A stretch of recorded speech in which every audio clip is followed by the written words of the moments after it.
Hello, hello, hello. This is the Common Constitutionalist with the weekly Common Constitutionalist podcast, coming to you from New England on the first day of spring, where we're looking forward to a nor'easter on the first freaking day of spring.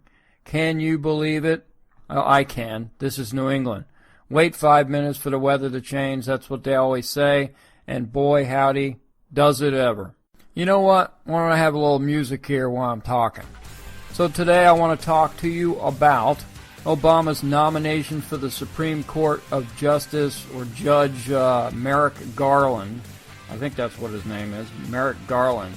And how interestingly, you may have already heard in some of the clips, I'm going to play a few of them, about the Democrats, how they've all changed their tunes. All the major Democrats have changed their tune from the Bush era to now. And they're saying the exact opposite thing that they said before. And also I want to touch on this Adam LaRoche thing. He's that the pitcher for the Chicago White Sox that gave up a $13 million contract to spend more time with his son, or something like that. Today on the Common Constitutionalist.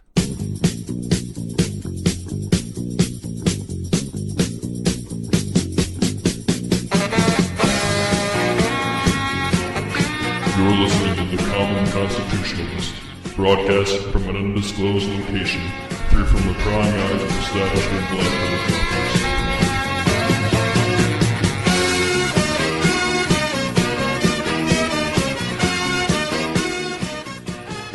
Yeah, play it for me, Southside. Love that stuff. Just love it. Love the horn sections, baby. All right. So, Harry Reid, Chucky Schumer, those guys. I've often described Harry Reid as the most despicable subhuman on the planet, which he is. And he's up to his dirty tricks once again regarding the Supreme Court nomination of Merrick Garland. And he, along with the rest of the Democrats, are crying and moaning and wailing about we must have hearings and we must have confirmation and all this stuff, and you do your constitutional duty and all this other crap. When this despicable son of a gun, just like the rest of them, they're all on tape, saying the exact opposite things when Bush was president, when old GW was president. And it's absolutely absurd. I mean, frankly, it's like, I hate to bring the T word up again, but it's like the Trumpster. He can say one thing, 5 minutes later he can deny he ever said it, and no one calls him on it. It's the most absurd thing I've ever seen. If it wasn't so sad, it would be comic? What the crap is it? Anyway, and some pundits I've heard say, Republican right-leaning pundits, whatever you want to classify them as these guys must not know the Constitution. But I guarantee you, I know Reid. He knows I don't know Reid. Thankfully, I don't personally know this guy. But I know that he knows the Constitution. And he probably knows it as well as anyone short of Mark Levin or Dr. Arnn or somebody like that. Because he has in the past quoted it chapter and verse properly and put it into proper context. What? But now that he wants something that's anti-constitutional or potentially unconstitutional, well, it's not in the Constitution. It's not that it's unconstitutional what the Republicans are doing. It's not under the Constitution. They're not required to act. They're not required to do anything. And as I've stated and written about in the past, the Constitution they don't treat, the founders didn't treat the Supreme Court the way we treat them now, as some holy body, holier-than-thou body, and the end-all and be-all of mankind. The Supreme Court was less important than the legislature and the president, for sure, and the way they wrote it into the Constitution, you can tell that it wasn't an afterthought, and it wasn't a footnote, but it wasn't any big thing. It didn't have any emphasis attached to it or anything like that. So here in my hands here is my pocket Constitution. I've got these things laying around all over the place. I carry one with me because I'm such a geekazoid. But it's Article 2, Section 2, Clause 2 of the Constitution, and it says, quote, now they're talking about the Prez right here. He shall have the power, comma, by and with the advice and consent of the Senate, comma, to make treaties, comma, provided 2/3 of the senators present concur, semicolon, and he shall nominate, and by and with, or comma, and by and with the advice and consent of the Senate, comma, shall appoint ambassadors, comma, other public ministers, and consuls, comma, judges of the Supreme Court, comma, and all other officers of the United States, ... So obviously it wasn't any big deal to the founders to appoint Supreme Court justices as other ministers, just these other guys came before the Supreme Court. That's how important they were to the founders.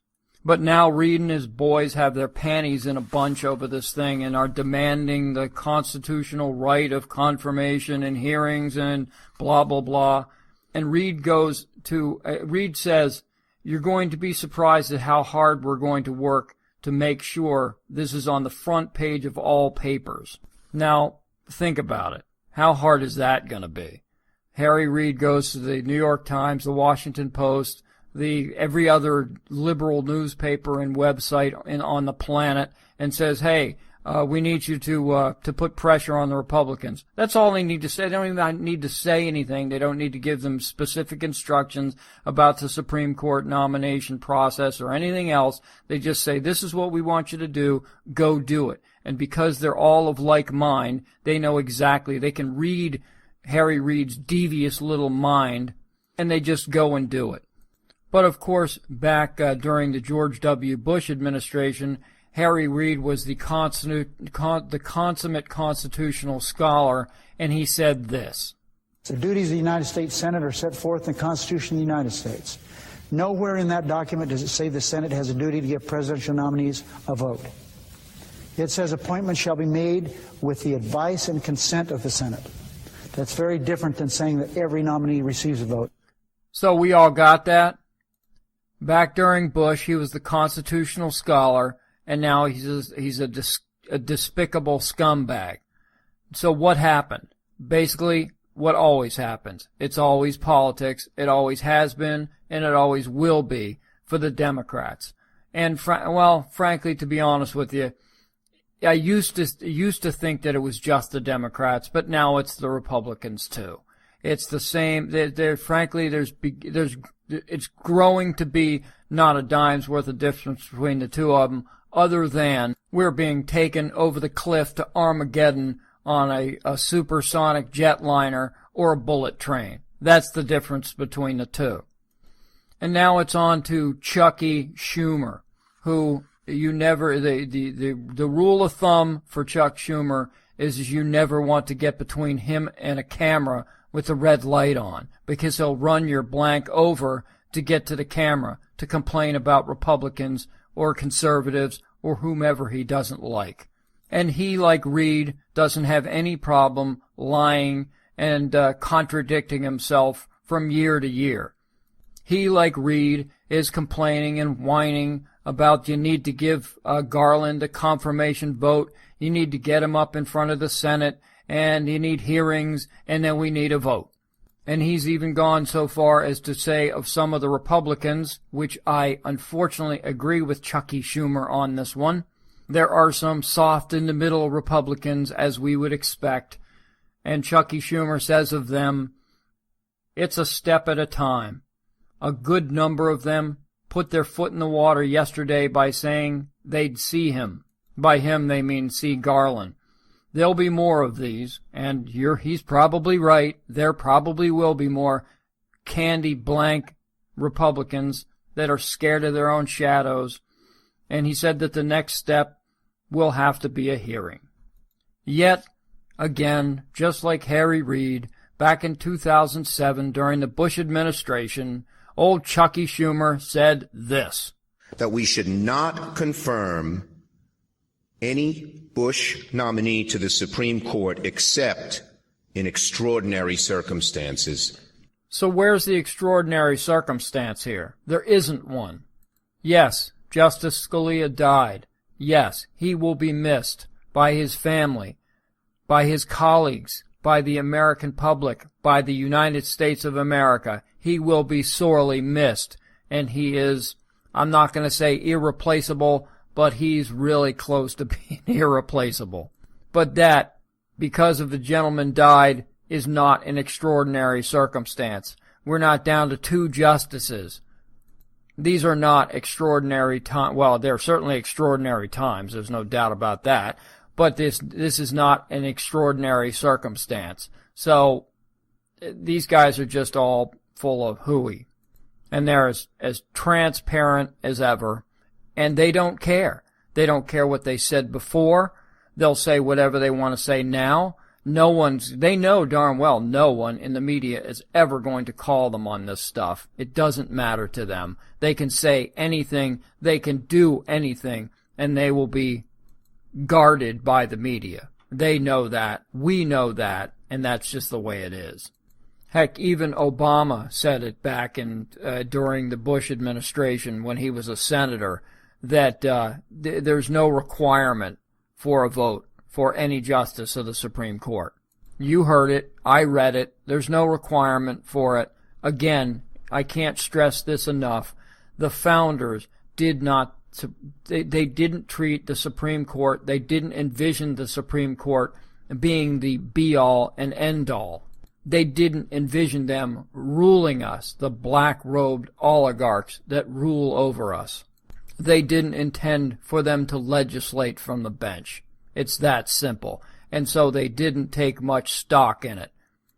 But the Democrats, they're right. I mean, they are dead right when Chucky Schumer says that they're dipping their foot in the pool and there's going to be more people to join them.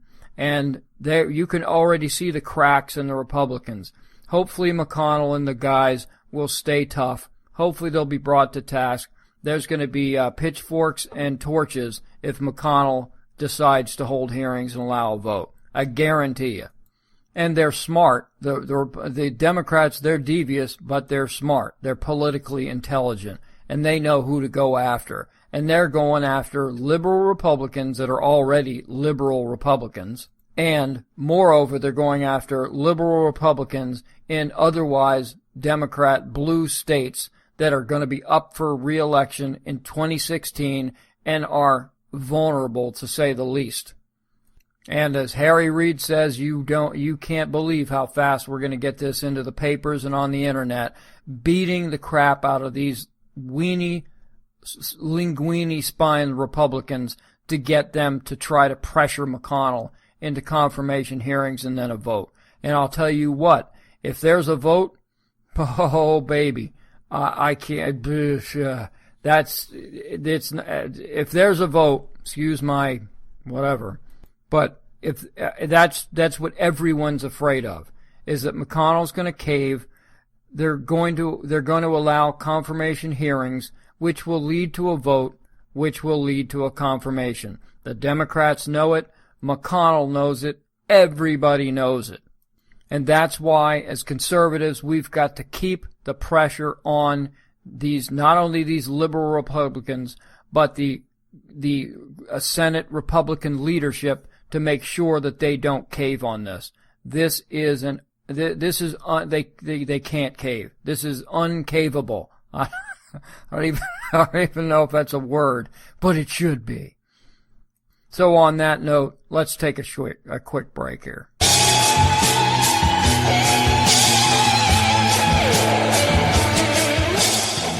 You're listening to the Common Constitution Podcast. Let the truth be known.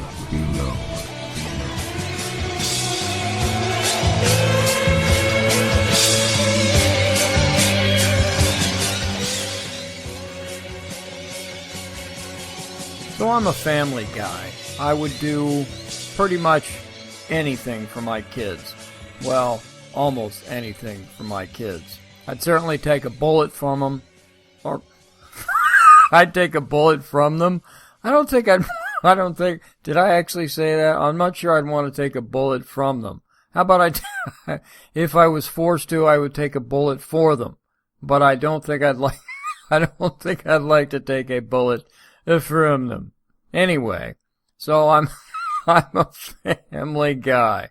And apparently the veteran pitcher for the Chicago White Sox is Adam LaRoche, is also a family guy. He has taken bring your son to work day to new heights. And he's got his son, who's a big baseball fan, and I applaud him for that, despite the fact that it's baseball. And I've always said baseball is for people who can't play football. So if there's any baseball fans out there, boo-hoo for you. In my opinion, baseball is about as fun as watching fishing on television. And I think I've turned on a fishing show every once in a while, and it bores the crap out of me. And that's how much I enjoy baseball. So there you go. But anyway, this guy, Adam LaRoche, he's in the news, he's everywhere. And One News Now, who's a well-respected, it's kind of a Christian-based news website. But they're really good. They have regular news, they're really good. It's just sometimes they have a Christian bent to them, so to speak. And they write that LaRoche was set to make $13 million this year, but suddenly announced he was retiring when the White Sox told him to dial back the number of times he brought his son to work with him. Okay, I get that. But I also get the fact that he wants to bring his kid, he wants to spend time with his kid. It's a precious time. Any parent knows as their kids grow up, time becomes shorter and shorter, and pretty soon they're just not there anymore. And so you want to try and eke out as much time as you can with them while they're still kids, while they're still fun, and they still think you're cool. 'Cause that fades pretty rapidly, as parents of teenagers understand completely. So they report that a spokesman, Ed Vitagliano from the American Family Association, he says, I think what White Sox veteran Adam LaRoche has demonstrated is that for his family, or for him, family, and spending time with his son exceeds the allure of this world. Okay, I get that. I understand that completely. And that the father has chosen his son over his dreams. And that choice will help the son into adulthood to make correct choices, to put family before career, and, that type of thing. And I get that too. I understand that completely, because there's too many parents out there that just slough their kids off to whomever they want, whoever will take care of them for the lowest bidder, so to speak, and then they toddle off to work, and they make every excuse not to spend any time with their kids. I get that.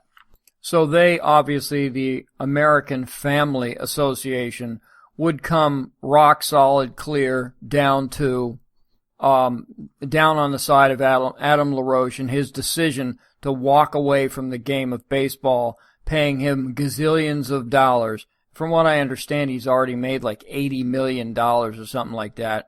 If he was intelligent, he would have banked most of it, and so he doesn't have to work anyway, so whoop-de-doo. Other than maybe he likes pitching, maybe he likes baseball. Pfft, I don't know. I understand that lots of people do.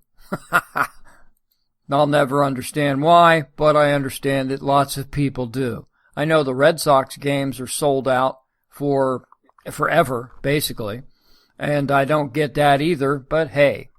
But LaRoche made his choice, and the American families, actually a lot of people are standing by LaRoche, saying that this was a great thing and that he should walk away if he was not given, if this is the choice that he was given, that he should walk away. And I'm fine with that. I've got no beef with that. What I found out is, I think that Beck or something was talking about this last week with Pat and Stu on his morning program. And what they found out was that this kid, it's like, I've taken my kids to work before, and you take them every once in a blue moon, and you show them what you do and things like that, and they hang out and they see what you do, and that's about it. Other than that, it's pretty bloody boring for a kid. I remember the last time I took one of my kids to work with me, he was interested in what I did, and I had him do some stuff with me and for me and whatever. But after a while, he pretty much, I can't remember some game he was playing on his phone for a couple of hours, and then we went home. So that was that.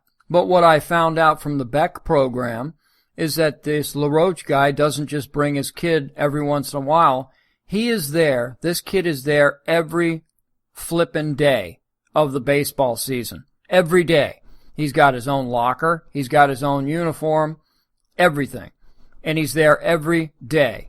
Now, frankly, I'm sorry, but I've been in locker rooms before, and it's not for the faint of heart, so to speak. And it certainly isn't a child-friendly zone. At least the locker rooms that I've been in. And so as players, the other players, I understand that most of them, from what I understand, most of them really like this kid. He's a nice kid and everything like that. But bringing your kid to work every freaking day, give me a break. That's over the top. I'm sorry. I got to side with the White Sox on this. If this is really the case, and I trust Beck to get the straight scoop before he just goes blathering on about it. But if this is the case and this guy, LaRoche, brought his kid to work every day, then I'm sorry, that ain't right. Work is work, family is family. If you want to make the choice, you make the choice. If you want to bring your kid to work and the company is amenable to that every once in a while, fine, do it. But you bring your kid to work every day? Are you kidding me? And to a locker room with a bunch of big, hairy, naked guys? I don't think so. So on this one, I'm going to have to part with the American Family Association and side with the White Sox if this is indeed what has been going on here. Fine for Roach if he wants to do it that way. You can't fault the guy for doing that, for wanting to spend as much time with his son as he can possibly spend. I got no beef with that. But bringing your kid to work every day? Nah, I don't think so. So this is a Common Constitutionalist signing off. Y'all be good, and we'll talk to you next week.